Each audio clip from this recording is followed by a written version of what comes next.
જીવનધારા વૃદ્ધાશ્રમ તારીખ 24/12/24ના રોજ અરજી કરનાર એડમિશન માટે અરજી કરનાર એ છેલ્લા ઘણા સમયથી તેઓએ અહીં અરજી કરી છે એવા રાજેશભાઈ ફિરોજભાઈ કેસવાણી કે તેઓ પોતે આગાખાની ખોજા પરિવારમાંથી છે અને તેઓ પોતે હાલ અમરેલી છે અને તેમના ભાઈ એટલે કે અનિલભાઈ ફિરોજભાઈ કેસવાણી કે જેમની ઉંમર 53 વર્ષ છે અને તેઓ પોતે એડમિશન માટે અહીં આવ્યા છે. જ્યારે પરિવારનો સાથ છૂટી જાય અને પરિવાર જ્યારે કોઈ પણ વ્યક્તિને તરછોડી દે છે અને એ વ્યક્તિ એકલા મૂંઝાયા કરે કે હવે મારું શું થશે અને હું શું કરીશ, અને આવી રીતે ઘણા લોકો ડિપ્રેશનમાં જતા રહે છે. માનસિક રોગના તેઓ તકલીફો તેમને ઊભી થઈ જતી હોય છે. તો આ જ રીતે જીવનધારામાં કે જેઓ એકલા પડી ગયા છે અને જેઓને જો અહીંયા એડમિશન નહીં આપીએ તો તેમને આગળ જતાં ખૂબ જ ગંભીર તકલીફો ઊભી થાય તેવી લાગતી હોય ત્યારે અહીં એડમિશન અપાતા હોય છે.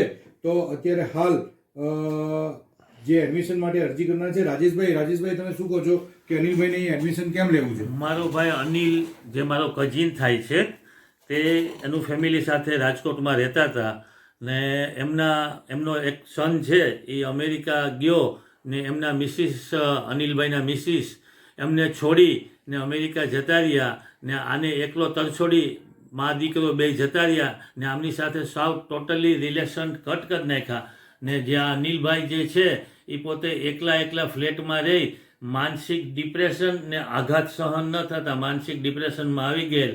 પણ ડૉક્ટરી સારવાર કરી ને અહીંયા જીવનધારા વૃદ્ધાશ્રમમાં એને આશરો મળી જાય ને એની શારીરિક ને માનસિક તંદુરસ્તી ખૂબ સારી થઈ ગઈ છે ને અહીંયા બધા સાથે સહવાસમાં રહી પોતે જે પોતાનું દુઃખ ભૂલી ને પોતે માનસિક ડિપ્રેશનમાંથી બહાર આવી શકે એવી અમે એ માટે આજે અનિલભાઈને અહીંયા જીવનધારા વૃદ્ધાશ્રમમાં એમને એડમિશન અપાવ્યું છે ને અમે એવી આશા રાખી છે કે બધી રીતે અહીંયા સ્ટેબલ થઈ જાય ને આનંદથી પોતાની જિંદગી પાછળની જિંદગી સુખરૂપ રીતે પસાર કરે.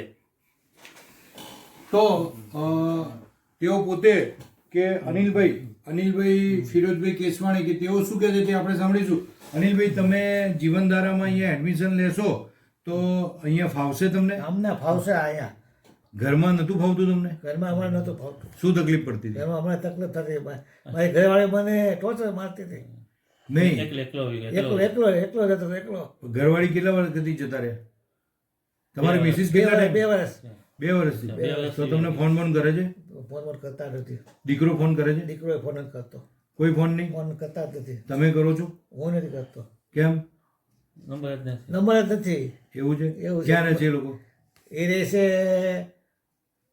આપણે અમેરિકામાં એટલાન્ટામાં રહે છે. સારું. અહીંયા આગળ જીવનધારા વૃદ્ધાશ્રમમાં જૈન ભોજન મળે છે. જૈન ભોજન મળે છે. ફાવશે તમને? ફાવશે. જૈન ભોજન મને ફાવશે. ડુંગળી લસણ બટાકા નહીં? ચાલશે. ન હોય તો ચાલશે. ફાવશે ને? જૈનોથી પરિચિત છો? હા, જૈનો પરિચિત છું. છો ને? સારું. તો અત્યારે હાલ અનિલભાઈને અહીંયા એડમિશન માટે જે અરજી કરી છે તો તેમને અહીંયા એડમિશન માટેની તજવીજ હાથ ધરીએ છે. તેમને થોડું માનસિક તકલીફ પણ છે અને જીવનધારામાં જે કહે છે ને કે જેઓ એકલા પડી ગયા છે, જેમને કરવાવાળું કોઈ જ નથી અને જેઓ શારીરિક તકલીફમાં આવી ગયા છે કે શારીરિક તકલીફ એટલે કે કોઈને ડિપ્રેશનમાં આવી ગયા છે, કોઈને પેરાલિસિસ થઈ ગયો છે, કોઈ શારીરિક ખૂબ જ ગંભીર બીમારીઓથી પીડાય છે, તેને અહીંયા અમે અમારા જે નીતિ નિયમોને આધીન તરત એડમિશન અહીં આપતા હોય છે. તો તેમાંનું આ એક એડમિશન છે અને અત્યારે હાલ અમે એડમિશન આપી રહ્યા છે. તો જીવનધારા વૃદ્ધાશ્રમ પરિવારના પ્રણામ.